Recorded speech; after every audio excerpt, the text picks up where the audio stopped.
Paranormal King Radio Network at ParanormalKing.com.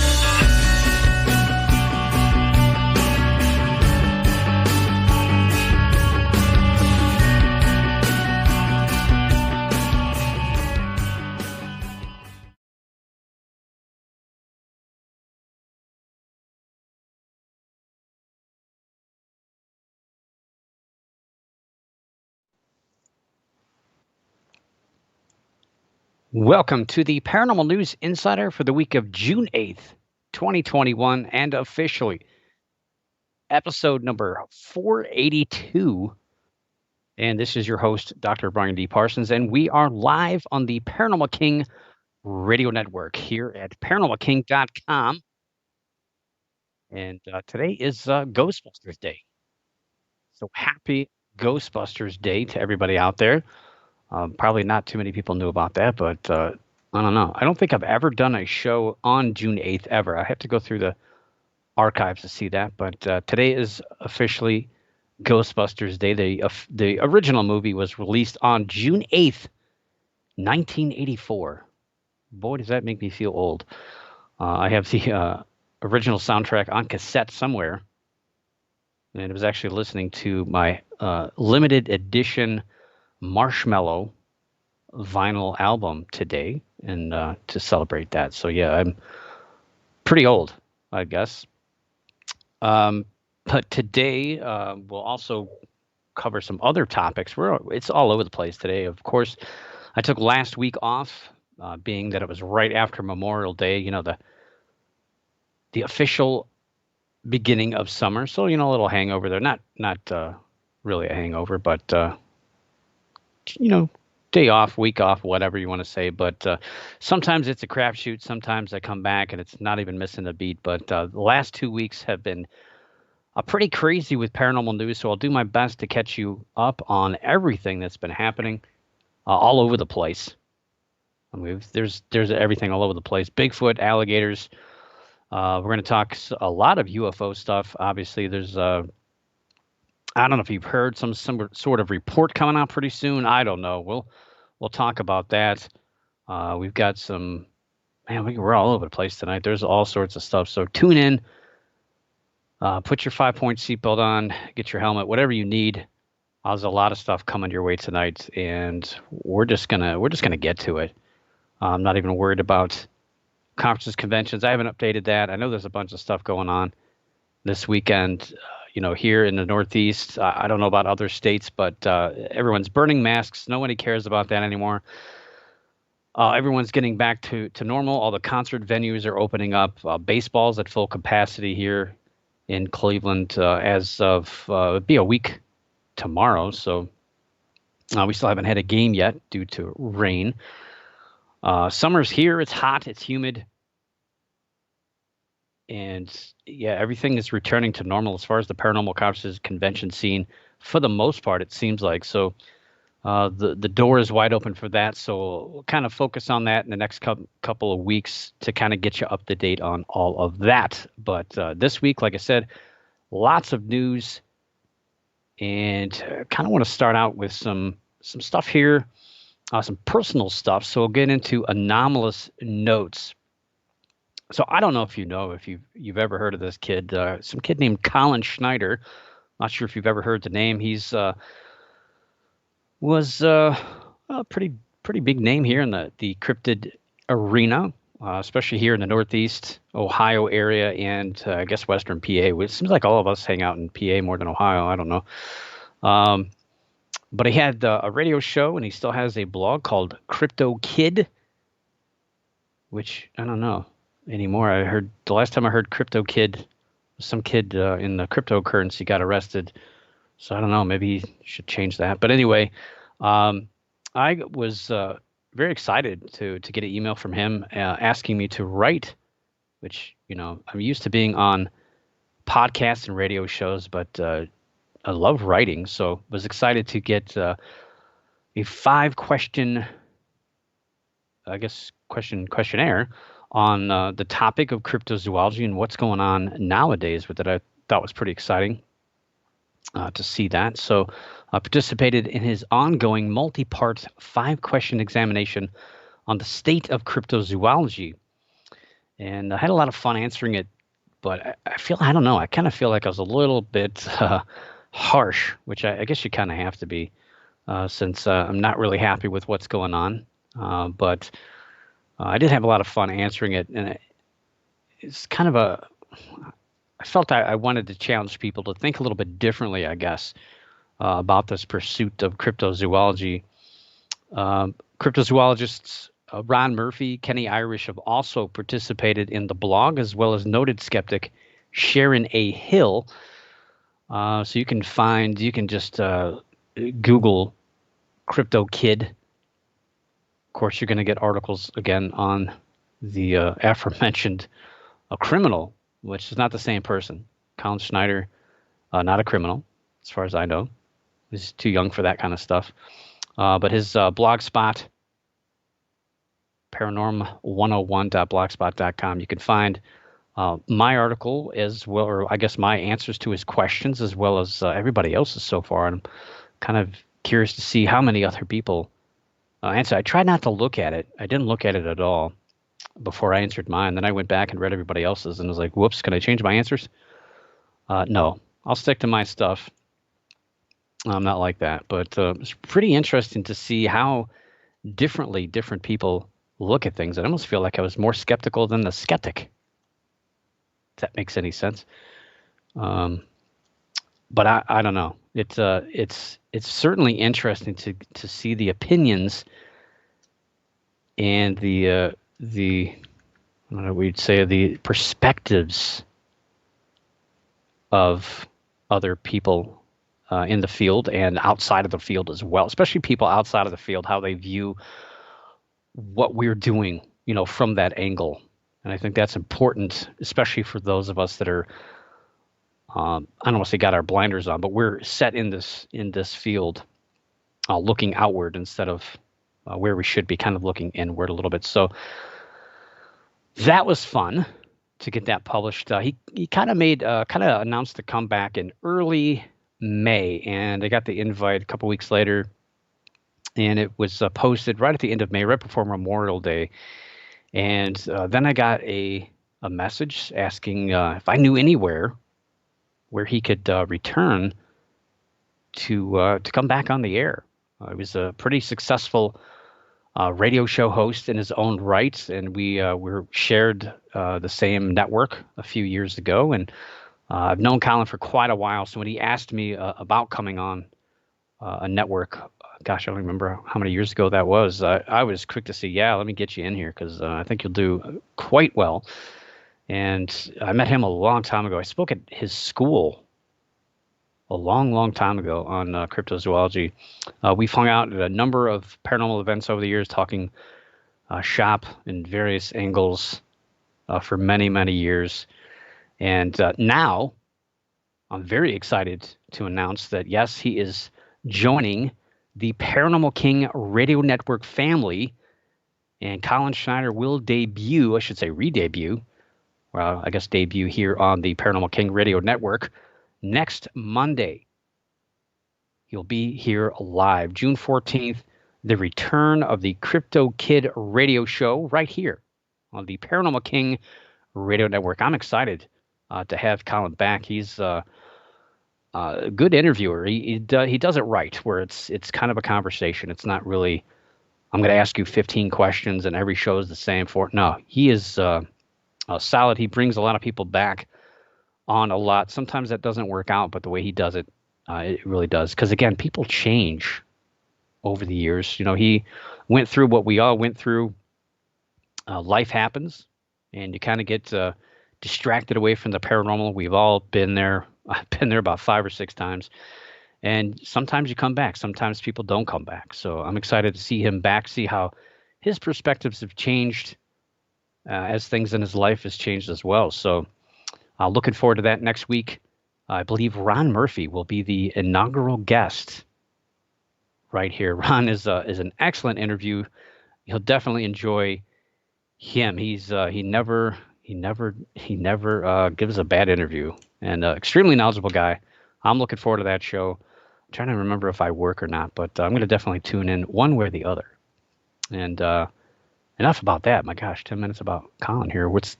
This is my show. Just kidding. But excited to see that next Monday, June 14th. I wanted to say that's 8 p.m. Am I wrong? Am I right? Am I wrong? I don't know. Probably 8 p.m. But tune in. Check it out. Follow us on Facebook, Paranormal King Radio Network. Get all the other fantastic shows, pretty much one a day here, and you can listen to archives of all the other shows throughout the week as well. So, speaking of cryptozoology and cryptozoologists, let's get into some cryptid news for this week. We're all over the place with that. But let's start in my neighboring state of Pennsylvania. I can tell you, I haven't done much lately. I don't think trying to think, 2021 here, I've not left the state. And if that trend continues, it's probably the first time I won't leave the state of Ohio, probably since I was 6 years old. Actually, probably, I don't know. I don't think I've ever not left the state to go somewhere. So I'm getting a little nervous about that. At least last year, I was out in Arizona before the world came to an end. But I've hiked various places in Pennsylvania over the years. Some very beautiful places out there. Some of that landscape is absolutely perfect for animals like mountain lions. You expect to see one around every corner. I've seen bear, I've seen elk out there, but I'm still waiting to see Bigfoot. I've also had the pleasure of kayaking in a few places in the Keystone State as well, and I've had opportunity to see a lot of other wildlife from the shores and from the middle of lakes. Osprey, I had a bald eagle fly over top of me and land on a log, got to float by him. Really majestic thing. And but one animal I'm generally not looking out for when I'm out either in the water or walking the shores or looking out at lakes, but maybe one I should be, is one you'd expect to find along the Gulf states of the South. And yes, that's alligators.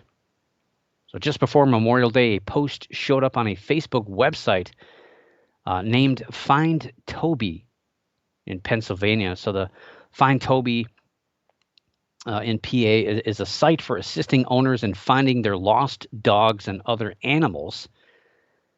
And the post in question shows a 3 to 4 foot long alligator swimming in the Susquehanna River. Are you missing an alligator? We found one. It doesn't have a tube. It's not a inflatable. This is a real deal. Floating down the Susquehanna River. Well, it's usually your run-of-the-mill cat and dog missing on the site. There's a lot of huskies, which concerns me because that's what I have. Yeah, they do like to run away. They do like to run around. There's the occasional bird. A couple of pigs in there. I seen a ferret. Rabbits. How can you tell a wild rabbit from one that's escaped? I'm not sure. Recently, there was a peacock sighting, as well as 2 goats reported missing. Hopefully they find those. But the alligator, who's named Oscar, was spotted swimming in the river on Friday, May 28th. The alligator had escaped from its owner, and after being notified of the post, the owner was able to capture the alligator safely, who is said to be tamed by the owner, although warned not to approach it if you did see it, which is kind of weird. If it's tame, why warn people? But alligators are wild animals. Doesn't matter how tame you make it. You can feed it marshmallows and rub its belly all you want, but it's still a vicious creature that's going to rely on its instincts to defend itself and to, get a snack whenever it needs one. And so, yeah, Oscar is now home. He's safe. He's warm, and he's comfortable, and hopefully not swimming in any lakes or rivers. So, yeah, this is a one-off story, but in just the last 20 years, and most of them recently, there's been 22 reported sightings of alligators in Pennsylvania, and these are living ones, not dead ones. In 2019, 7 alligators were found in the wild alone. That's concerning. And part of the reason is it is legal perfectly legal to own an alligator in the state of Pennsylvania.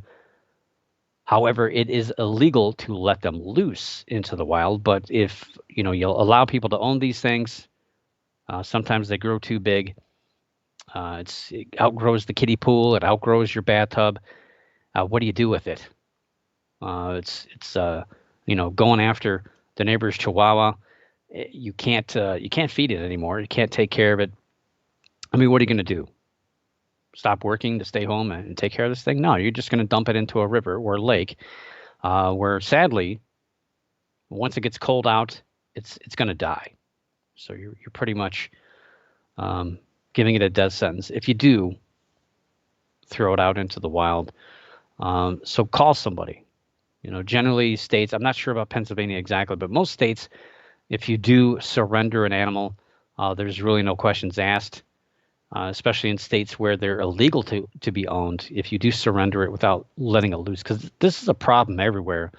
This is one of the reasons why I talk about it. Let alone I hear a lot of stories here in Ohio of people, especially kayakers. I think this really hit when I started kayaking quite a bit, talking to other kayakers who have actually seen alligators here in the state of Ohio. Not all of them get reported. Not all of them get investigated. A lot of times people call and they get laughed at, told that they probably just saw a branch floating by and they just misinterpreted it. Well, I've seen the pictures. These are actual alligators. So this is a problem everywhere. And some people don't consider an alligator let loose, exotic pet to be a cryptid, but in the loose definition of things, they do fit that definition. But I think it's more of an ecological problem, as well as the poor animals. I mean, it wasn't too long ago alligators were endangered. And, now they're, if you go down to Louisiana, you go down to Texas, you go down to Florida, especially, you can tell they're not endangered anymore. They're everywhere. But if you're going to buy one, take care of it. Have a plan with all this stuff if you're going to do that. Anyway, get off my high horse on that one. And let's talk Bigfoot. Well, before we talk Bigfoot, I want to welcome back in the chat room Dita, who's back in the chat room tonight. Of course, all the regular folks I see in the chat room that are here every week. And I know she gets upset if I don't put the links in there. So I'm going to put some links in for these stories in case you want to check them out. Let's get the alligator story. There we go. Don't want to hurt anybody by dropping links in there. Let's talk Bigfoot. So Bigfoot, it's been hit and miss all season long here on the show. Not really a whole lot of stories this year, but back in January, you might remember, Oklahoma State Representative Justin Humphrey introduced House Bill 1648 that sought to establish a Bigfoot hunting season and the creation of annual dates, licenses, and fees, and all that stuff to go with it in order to generate some interest in tourism in the state. What better way to bring friendly people into your state than finding something and killing it, right? That makes perfect sense. At least that was initially the interpretation of things. That's how I looked at it. That's how a lot of news outlets looked at it as well. This guy is crazy. He's just bringing people out here to shoot up the woods, bring a bunch of gun-toting crazy people, drinking Genesee and whatever else. I apologize to any Genesee drinkers out there. Pabst Blue Ribbon? I don't know. But Humphrey quickly backpedaled, stating he wanted the safe capture. Oh, no. By hunting, I don't mean killing. I just mean safely, humanely capturing a 7-8 foot tall, 400-500 pound creature, which has got to be pretty easy to do, right? I don't think anybody would ever get hurt trying to do that. Yeah. So the safe capture of Bigfoot, not actually killing one, but the widespread media exposure again made it out to look he was trying to get proof of the creature based on his personal beliefs rather than attract people to the state for fun and adventure. Kind of backfired on him a little bit there. The whole situation seemed to be a recipe for disaster, as well as a bad reputation for the state of Oklahoma. And to no one's surprise, the bill was pretty much completely ignored by lawmakers. They didn't even vote on that. They just kind of sidestepped it completely. And his initial plan was for a $25,000 bounty for the safe capture of Bigfoot.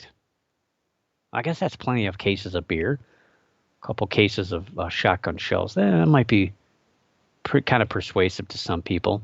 In early March, he then stated the bounty was raised to $2.1 million. That's quite the increase. And this was in part due to a Hollywood Bigfoot movie that had pledged money, along with another private business that pledged $100,000. He also said that instead of going through the state's wildlife department with licenses, which could get kind of complicated and obviously cause the kind of the misnomer of thought that he was wanted to kill something instead of capture it, he got the bright idea to go through the tourism department instead, which I don't know why he didn't do that in the first place. It was then that he announced that the state would create Sasquatch Quest. Yes, Sasquatch Quest, to seek a Bigfoot for safe capture in the wild, as well as a Bigfoot promotional campaign with license plates, decals, along with the annual licenses and Bigfoot checkout stations. And again, like I said before, I'm kind of confused as to why they would use the word Bigfoot so much, and then call the official thing Sasquatch Quest. I can't even say it. Sasquatch Quest. Sasquatch Quest. Too many Q's. Well, the whole ordeal seems to serve his personal beliefs. It really seems like it. Humphrey states the money generated will go to help maintain the state's lakes, parks, and roadways that are in dire need of help. And after being quiet about this for a few months, we haven't heard anything about it. Thought it would kind of just go away on its own. Humphrey was back in the news a couple of weeks ago. Wednesday, May 26th, he announced the bounty for Bigfoot had been raised once again. He stated, quote, "We're going to offer $3 million. We raised the bounty again today, $3 million, for a live capture of an unharmed Bigfoot," unquote. I guess you got to get a physical. Maybe that's part of the Sasquatch Quest checkout station. It's got to go through a rigorous physical. Maybe some of that $3 million to go to MRIs to make sure you didn't break any bones. I'm not sure how all that's going to work. I don't know what you got to sign something. Is there a statement? I'm not sure how all this works. I'm confused. He also stated that a film crew would be documenting various attempts to find the mythical creature over a 6-month period. So I guess, if $3 million isn't enough to lure you to the state of Oklahoma to search for a Bigfoot and spend a lot of money on some sort of cage apparatus to safely capture it, maybe some of those things you put in. Some people, I don't recommend this because you go to jail for it, but some people slip things into people's drinks. Maybe that is something you have to get. I don't think candy bars will work. I don't know how. How are you going to get this Bigfoot? You're going to shoot it with a tranquilizer dart like Jurassic Park? I'm not sure what you're going to do. I have no idea. Maybe I've given out too many ideas already to people. But if that money isn't enough, and the fame and fortune isn't enough, hey, you get on TV on top of it. So not only will you be $3 million richer, it's probably under an income, so you probably only make like $800,000 after taxes. You'll be on every newspaper around the world, probably. But you'll also be on a TV show. So there it is. I think that's enough right there. So expect to see a lot more traffic on the streets of Oklahoma. You're definitely going to need money to improve that if you're going to have a bunch of pickup trucks flying down the road pretty soon. So, yeah. Let's see. I got 8 links of that story. So I'll pick one here. We'll go Newsweek. Link on that one. Throw that in the chat room. Softly, gently. And don't worry, I will be posting these links throughout the week on Facebook. Hopefully. I know I make that promise, and sometimes I forget. The Facebook hasn't been very kind to me lately with putting these things up in advance. It says, haha, it's programmed to go on, but then it never does. So I don't know what their issue is. So if you're not interested in packing up the truck and heading down to Oklahoma, if $3 million isn't enough for you, and this whole saga of Justin Humphrey and his Bigfoot bounty might be one of the strangest Bigfoot stories of the year. There's another one that's to me is a little bit more interesting. And yeah, if $3 million, while it's a nice stack of money, maybe you don't want to go through the work of actually capturing Bigfoot. Maybe you could see somebody who's already done it. Yeah, it's already been done, and it happened here in Ohio. Yeah, Bigfoot was captured. Of course, he's not here in Ohio anymore. He was transported across state lines. I don't know if that's legal. Can you transport a Bigfoot across state lines? That's one question that no one's really ever asked. We generally talk about shooting it or killing it on state or private or federal grounds, but what about transporting it? It's an interesting question. You might have gotten a glance at this thing.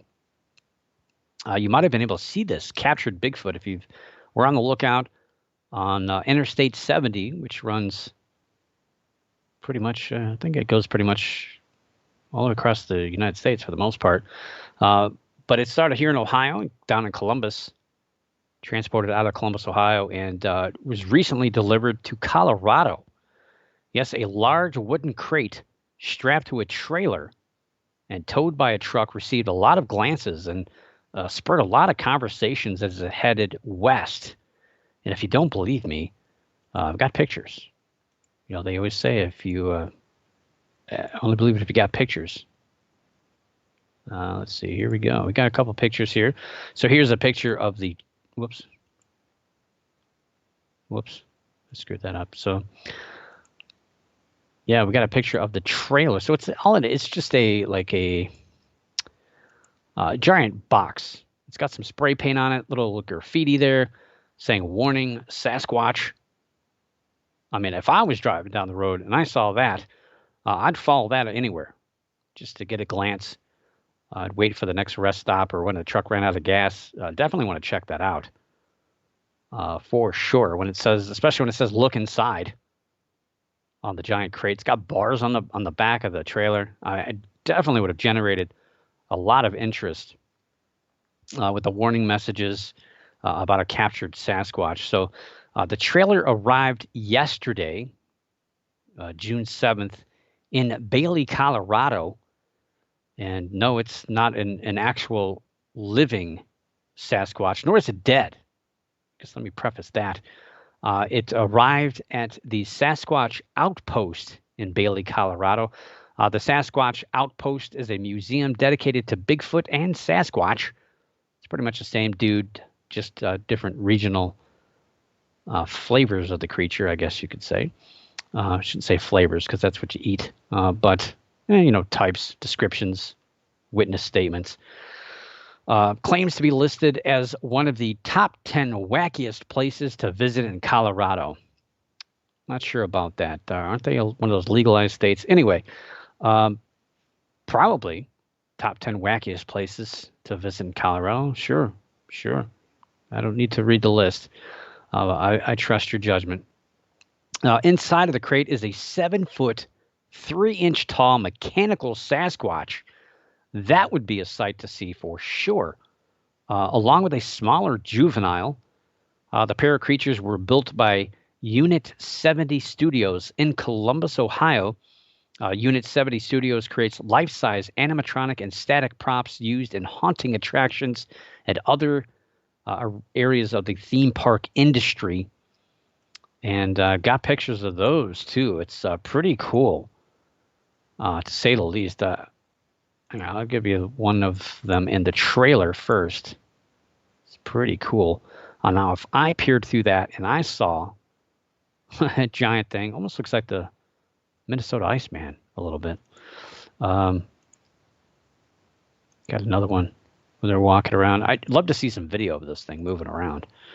I have gone to the Unit 70 Studios website and peered around. They got some really cool animatronic stuff on their site. Yeah, haunted attractions. Yeah, it's been kind of lackluster the last, well, especially last year, but should get a little bit. Probably going to be in high gear this year. Let's not kid ourselves. I think it's really going to be a big year. So obviously, um, Sasquatch Outpost shelled out a little bit of cash to get this, and I'm sure a lot of other attractions are going to try to do what they can to, get some attention here. Certainly less than $3 million.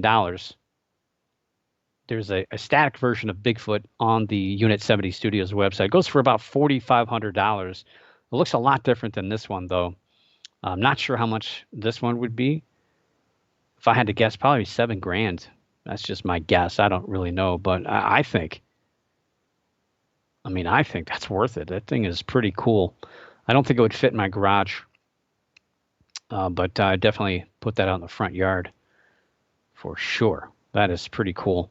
I'm not sure I'll get out to Colorado anytime soon, but I know it's there. So, yeah, if you're interested, head on out to Bailey, Colorado. Check that thing out. It's pretty sweet for sure. Animatronic. I want to see that thing in motion for sure. Let me get a link to that story in the chat room. And again, I'll be I'll set a reminder for myself to post all these. I'll stay up late tonight and put them all in there. Hopefully it works throughout the week. So that's your cryptid news, and obviously UFO news is the big focus right now. It's been the focus for probably the last 2.5 years or so. Seems like public interest and even the government has shifted over to the UFO arena from, ghosts used to be the big thing not too long ago. Now, really, nobody really cares about ghosts anymore, I guess. But yes, possibly the biggest story of the year. We've been waiting for something like this for a long time. It's official. I was excited about this, but I acted too late. Very let down about this story. I couldn't imagine this would have ever happened. Very excited about the story, but nonetheless can't participate. So on June 3rd, it was officially announced that by going to the website of Oreo.com, you would be able to get a free Oreo pack called The Offering. Yes, The Offering is, it's just regular Oreos in the container, but the container is limited edition packaging that features a bright blue area on the front of the bag where you take an Oreo and you leave it on the top of the bag for a potential alien visitor. So I guess you put the pack of Oreos out in your backyard and, you get a visitor from it. So yeah, it's just a gimmick. And just as you might suspect, the Oreos sold out in record time. So by the time I heard about this story, it was the day of the debut. You could go online, register for this stuff. You had to put your email address and I think your phone number. So you kind of sold your contact information just for a pack of Oreos. But you know what? I think it's worth it. You had to pay shipping. I think just shipping. I think it was like $3 or something. But they were gone.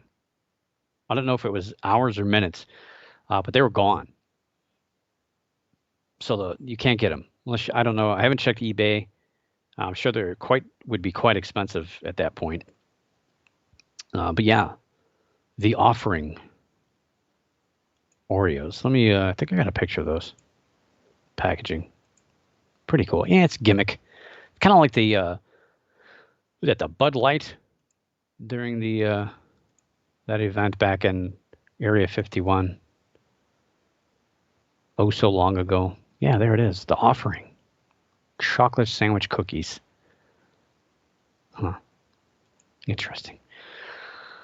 Yeah. But they're gone. I'm going to keep watching though. Oreo.com. The Offering. We'll get some. Still haven't had my Bud Light, my alien Bud Light yet, but yeah, maybe someday. All right, let me throw that link in the chat room. So yeah, obviously that's not the big story of UFOs. I'm just kind of teasing you guys. There's some big stuff going on. I don't have to remind you. We're all waiting. I know it's going to be a letdown. I'm not trying to get too worked up or excited about all this. I know it's going to happen. It's not going to be that exciting. But some interesting information keeps getting leaked. It just seems like we're spoon-fed little bits of information, a sighting here and there, just enough to keep us interested between all these things that are going on. And we're patiently waiting for this giant report that's supposed to be out before June 25th of the government's findings. So Americans are shocked enough to know that the U.S. government is actually still investigating UFOs, or I guess UAPs nowadays, unidentified aerial phenomena. So they created UFOs anyway. The Air Force created the term UFO. Used to be UFO-B, unidentified flying objects. Somewhere the B got lost. I don't know where it went. It shrank. Shouldn't have been there in the first place. But UFO-Bs was the original term used on documentation by the Air Force. So they can change the name if they want. But now it seems that the Flat Earthers' least favorite organization is now in on the act as well. So it's not just the Pentagon, it's not just the Air Force, but yes, now NASA is in on the action. In an interview made available on June 4th with CNN's Rachel Crane, yes, NASA, the National Aeronautics and Space Administration, their chief, Bill Nelson, who recently took the position, shared that agency researchers are also looking into the reports of U.S. Navy pilots reporting seeing moving objects in the sky that seem to defy physics and logic in the way they're moving. Now, I'm not sure how they're looking at these reports, what they're actually looking for, or what their focus is on looking at these videos, or they're just the reports, or what exactly they're trying to prove here or disprove. I'm not sure. But Nelson says, quote, "Now that I'm here at NASA, I've turned to our scientists and have said, would you, looking at it from a scientific standpoint, see if you can determine what these objects are so we can have a better idea," unquote. So, yeah, I'm not sure exactly what their focus is going to be, if they're really going to look at it logically or say, just try to determine speed, angles, and all these other things that keep getting thrown around by people. What is it going to add to all this debate, all this questioning, conjecture? I don't know what the end game of NASA is here, other than maybe to get some funding, which we'll talk about that here in a minute. What this means, we have no idea. But hopefully, my hope is they're a little bit more objective, and this is why I'm glad to see a different agency get involved, other than the Pentagon and the Navy getting involved in the investigation, because there's some means to an end when the same organizations that collect the data research the data. So hopefully there's a little bit more objectivity than what we've seen so far. Those who have researched these claims are quick to just say, this isn't this isn't that, and therefore aliens. And I think there's a lot more to that than meets the eye. And no matter who comes out and says, hey, look, we've found potential explanations, nobody really cares. It seems like you don't really read about that in all of these high-profile newspapers and online stories. You don't really see the logical possibilities. It's all, what are the implications of this potentially being aliens or alien spacecraft, or possibly a little bit watered down possibility technology from other countries spying on us. It's probably not. It's probably just aliens. But nobody really mentions or talks about the possibility that maybe we're not seeing what we think we're seeing. Maybe there's logical explanations, or maybe this isn't alien stuff. This is other people's technology that is spying on us, or maybe our own technology that our own citizens are using to spy on our own military. Who knows? But it seems to me that they're falling into the same trap that UFO researchers, ufologists, and cryptozoologists, and probably even ghost researchers all seem to fall into, is the illusion that all these individual cases point to a paranormal conclusion. That the fact that there are so many people reporting UFOs, that means that UFOs definitely exist and that they're aliens. Instead of looking at each individual one and saying, you know what, we can probably find a logical solution for this one, this one, this one, this one, and this one. So really that it kind of tears down the fact that's thrown around that all of these are all thrown into one basket and prove things. So if we're able to disprove each one at a time, it kind of tears down the walls. But when you stand back and you look at all these reports or sightings as a collective, it makes people think, hey, you can't deny this because there are so many sightings. I hear that all the time in the Bigfoot field. So many people have cited a Bigfoot in a certain area, so therefore they exist. Unfortunately, it doesn't work that way when you're talking about people witnessing things or seeing things, and technology is not perfect. And we'll cut into that a little deeper here in our next story, along with some other things I've already hinted at. Money. So yes, NASA now getting involved. I've got my suspicions as to why they're getting involved, and I think it has to do with why this stuff is out there anyway in the first place. And it's kind of how I wrap up the next story. Get the link in the chat room for you. That's why there's an odd pause in the show. So yeah, sorry about that. I didn't mean to make fun of flat earthers like that, but yeah, they don't like NASA very much. I know I mentioned flat earthers, but yeah, NASA is the enemy. Of course, they've been fabricating photos of the Earth for decades, and there's millions of people in on the secret, and it's never gotten out. Of course, sure they are. Okay.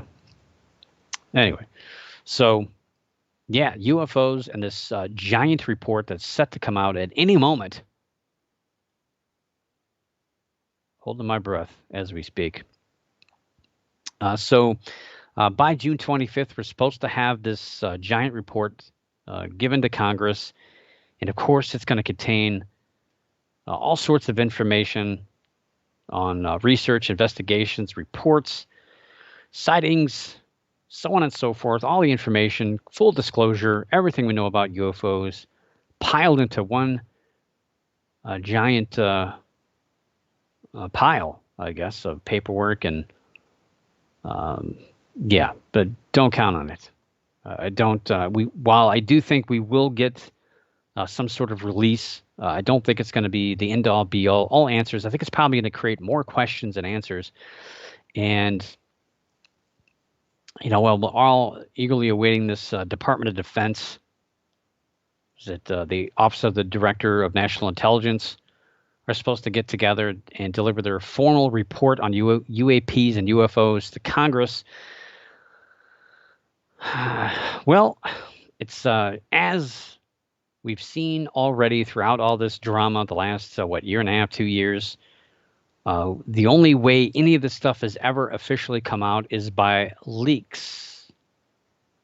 And we've got a leak with this report.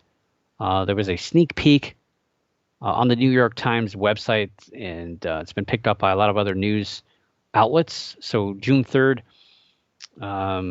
they kind of spilled the beans, and it really didn't surprise too many people about a lack of conclusions on the topic. The New York Times reported that anonymous senior administration officials kind of released some information. They were briefed on the report, and they unofficially announced that it found no evidence that the objects seen by Navy pilots over the last 2 decades or so are in fact alien technology. So no conclusion. However, the report also states that officials still cannot explain the movements created by these crafts in the videos. So what has been caused now is there's an interpretation, especially by the news outlets, because you got to sell papers. You got to get people to click on these links. They're saying that they can't rule out extraterrestrial visitors either. So while they're, in one hand, they're saying probably not the aliens, the media is still kind of pushing this narrative that they can't rule it out, so it might be. And it seems to be, although we don't have the official report, we're just kind of going on speculation at this point. So I don't know whether or not this report's going to be different than what we're hearing on this leak, but it seems to be probably true, because that's all we've been fed so far, is a leaked video here, a leaked video there, a forced statement by other leaks of information. And so this is no surprise that we don't get a formal announcement. We get a leaked announcement.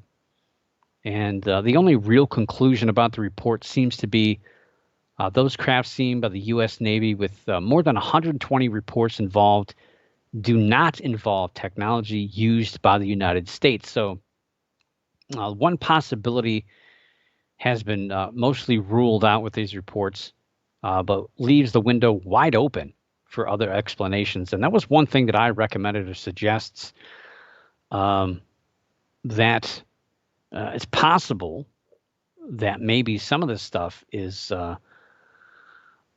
misinterpretation of our own technology, or stuff that's being tested in front of our own people, and they don't know because they're not in the know.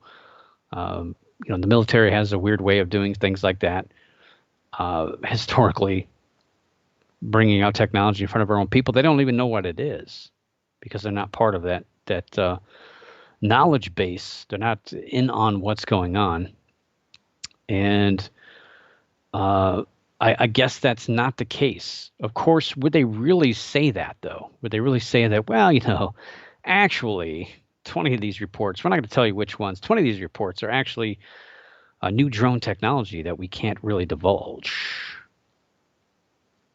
Yeah, I don't think they'll do that. So you don't know how true that really is. We are testing new technology that seems to defy the laws of physics. Are we really going to admit that?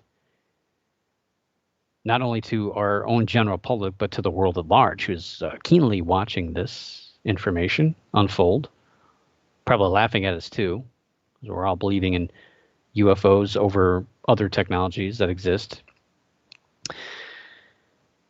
But they say, yeah, it's not our own tech.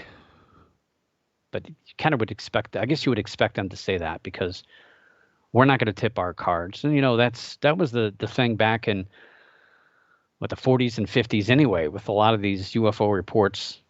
They kind of went along with it because it kind of covered up what was really going on out there in the deserts. We were testing technology that was advanced for the time. We didn't want people to know about it. So, of course, yeah, you call it a UFO. Sure. We'll go along with that. Sure. It's going to, dissuade that information from actually getting out there. People are going to laugh at that, and we'll go along with it because it kind of covers up the truth. The truth being that, yeah, we were testing stuff that was flew higher, flew faster than anything that existed on the planet at the time. And, who's to say that we're not doing that now? And, utilizing it.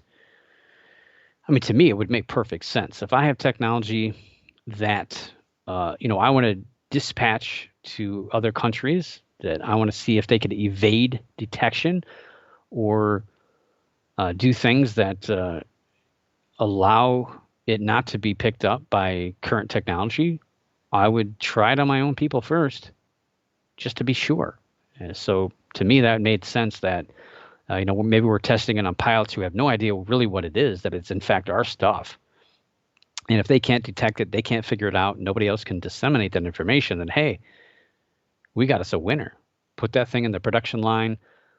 Call Lockheed Martin. Let's get that going. Let's get it pumped out. Let's get some money, and let's stamp a flag on that. Let's go.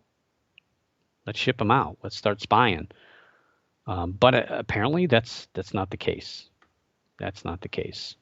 But who knows? And of course, many, including Mick West, who leads the charge with the, I don't want to say skeptical, but more analytical. People tend to use the term skeptical towards Mick West, but I think he's more analytical.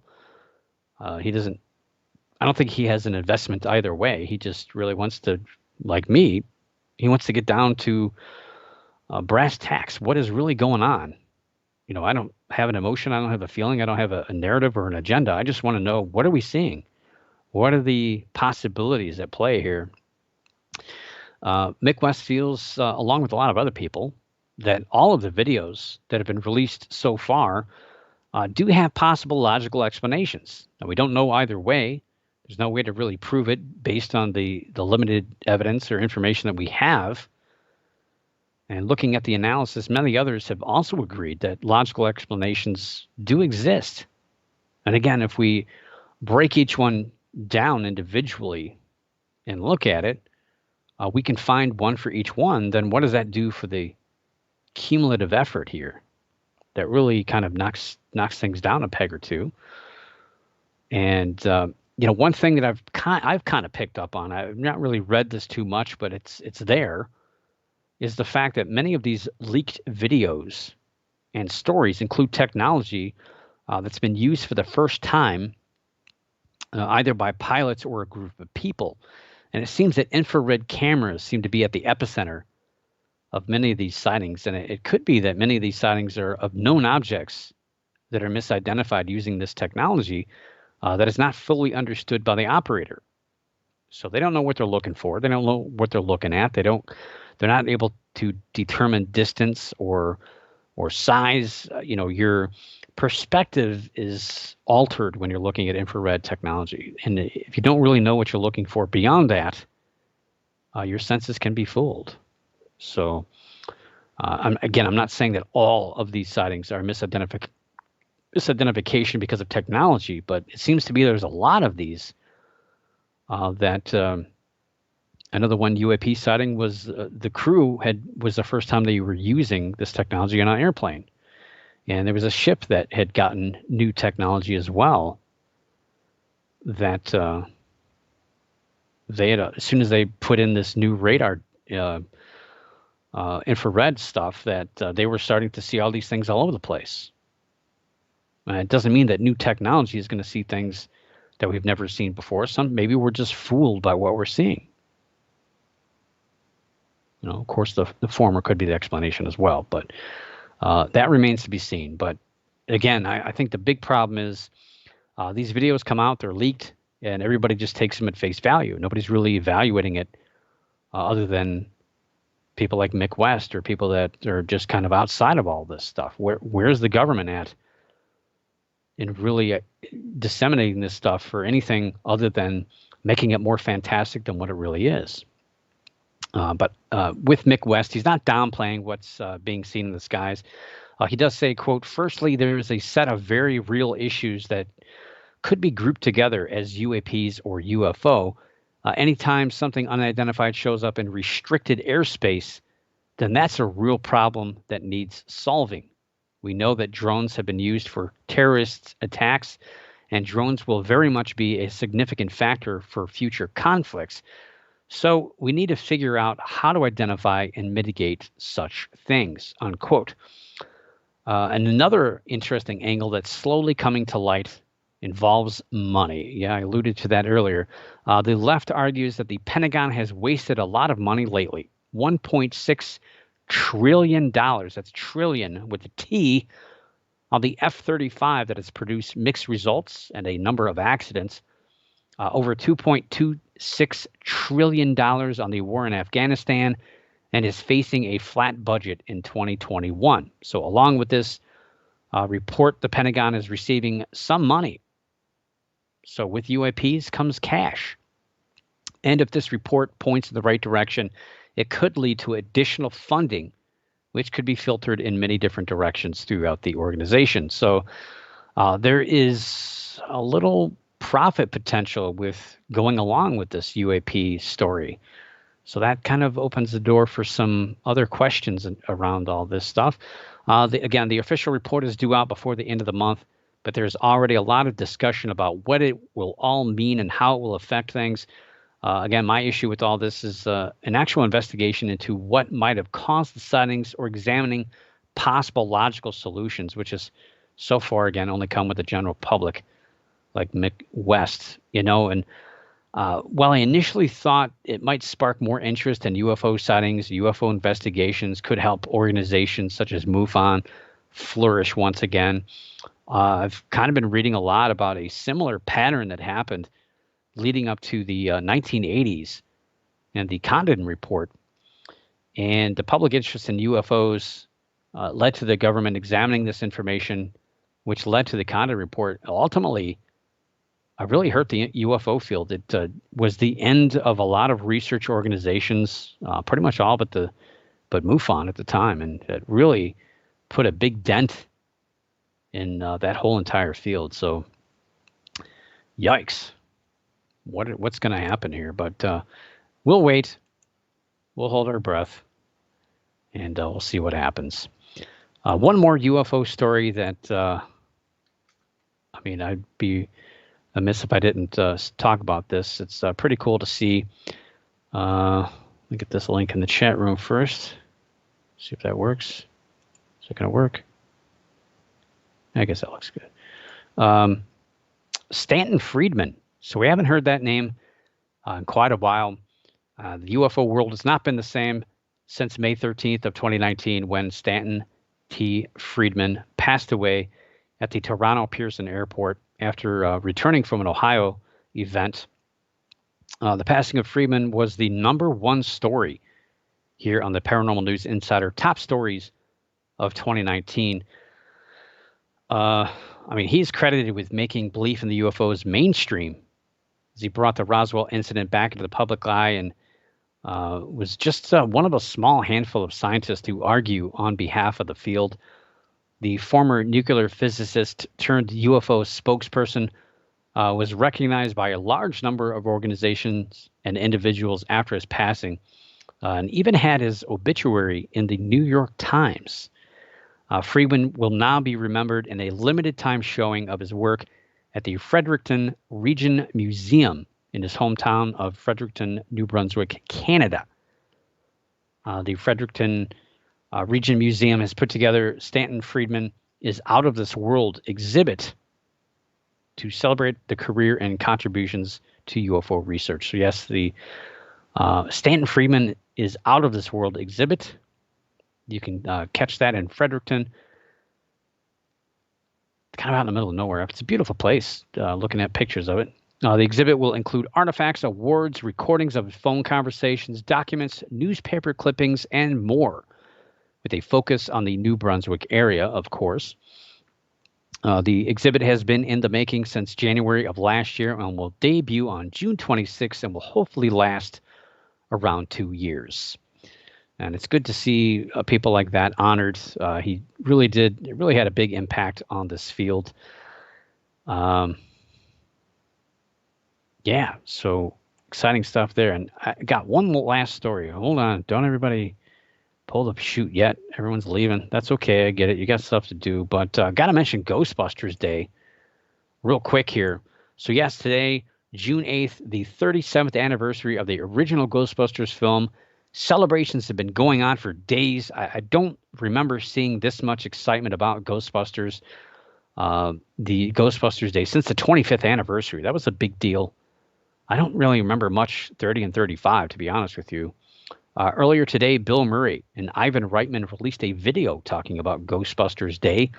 I celebrated by listening to my limited edition marshmallow colored vinyl original soundtrack album. Um, I was like, wait a minute, it's over? I remembered I had to, flip it over.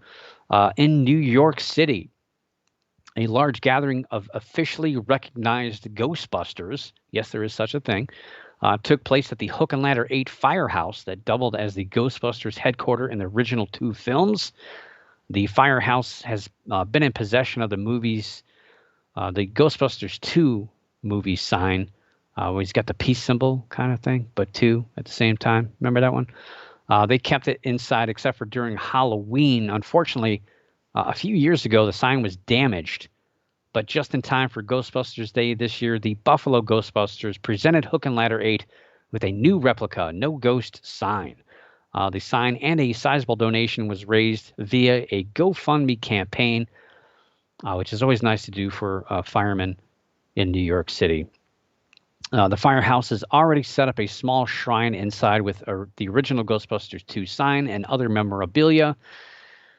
It's pretty cool to see a lot of support for a movie that's going to turn 40.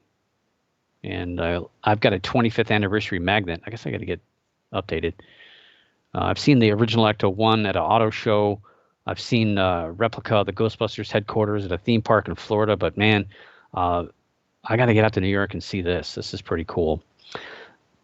Anyway, Buffalo Ghostbusters was joined by Arizona Ghostbusters, Daytona Ghostbusters, and Ghostbusters Media Corps. These are all groups recognized by Sony and have permission to use the Ghost logo. So shame on those Ghost organizations that use that logo. You can't do that. They'll come after you. They really will. But officially recognized Ghost groups. Pretty cool to see that. And of course, that's because there's a new Ghostbusters film, hopefully out in November of this year. That's probably why it's a big deal. But I'm excited for that. Always excited to see stuff still talked about and celebrated that I grew up with. And yeah, so very excited for that. Very excited for Ghostbusters Day. Really happy that we still celebrate things like that. It's pretty cool. I mean, how many other movies do you celebrate them getting old like that?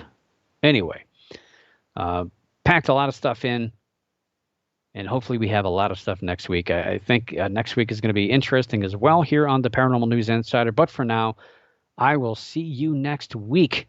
Keep your eyes in the skies, your ears in the woods, the hair standing on the back of your neck, and always keep your mind slightly ajar. And above all else, like Journey sings, don't stop believing. For the Paranormal News Insider, this is Dr. Brian D. Parsons reporting.